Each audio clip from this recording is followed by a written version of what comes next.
Noël avant l'heure. Ce mardi 20 décembre, les membres du gouvernement et autres collaborateurs d'Elisabeth Borne ont été conviés à Matignon pour le traditionnel dîner de fin d'année. Lors de cette soirée, la première ministre a reçu un cadeau pour le moins cocasse, pour ne pas dire osé, des mains de son équipe, comme l'a indiqué Le Point dans un article paru ce mercredi 21 décembre.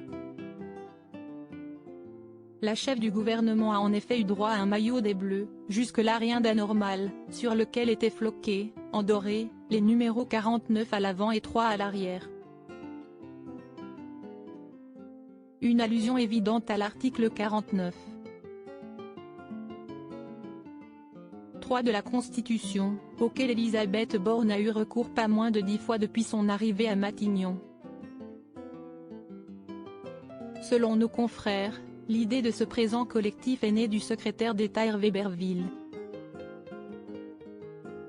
Une attention qui n'a pas manqué de faire sourire la première ministre, laquelle a aussitôt essayé son nouveau maillot. Cette dernière a toutefois rapidement mis fin au bal des photos, ne souhaitant pas apparaître avec cette tunique revisitée sur les réseaux sociaux. Selon les informations rapportées par Le Point, la locataire de Matignon aurait en effet demandé aux invités de cesser de prendre des photos, craignant que ces dernières ne fuitent sur les réseaux sociaux, et ne la fassent passer pour quelqu'un qui prendrait à la légère l'utilisation de cette procédure prévue par la Constitution mais dénoncée comme non démocratique par l'opposition de gauche.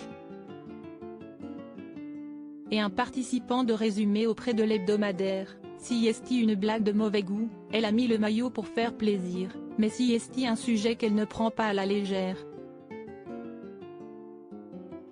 Ce n'est pas drôle de devoir enchaîner les 49. 3 et l'émotion de censure.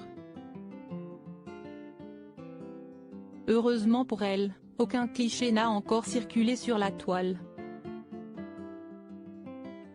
Supérieure à Elisabeth Borne, l'évolution physique de la première ministre en image Elisabeth Borne hilar à l'Assemblée nationale si est une séquence qui n'est pas passée inaperçue au sein de la classe politique. Pour faire adopter le projet de budget de l'État pour 2023 et la partie dépenses, la première ministre a déclenché un 9e 49. 3, le 11 décembre dernier. Si est un budget dont nous avons besoin dans les temps, au 1er janvier 2023, s'est-elle justifiée? Avant de lancer depuis la tribune, alors finalement, pourquoi avez-vous si peur du débat? Une question qui n'a pas manqué de déclencher l'hilarité et les applaudissements ironiques de l'opposition dans l'hémicycle. Avec le sourire, Elisabeth Borne a poursuivi son propos, nous ne nous fuyons pas. Je vous rappelle que, sur le texte en première lecture, nous avons laissé, au contraire, les débats se tenir pendant plus de 50 heures.